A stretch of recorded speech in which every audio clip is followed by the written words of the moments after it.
Welcome to the Rim Break Rodeo. We hope this video helps. You start by preparing your phone so the control center can actually work. First, enable accessibility and notification access. This lets the app read notifications and respond.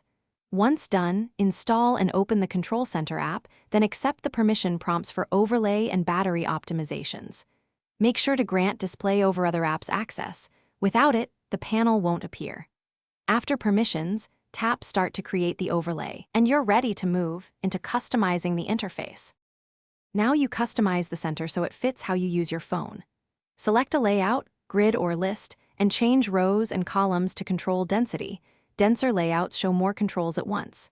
Next, assign toggles and app shortcuts by dragging items into slots and long press any icon to change its action.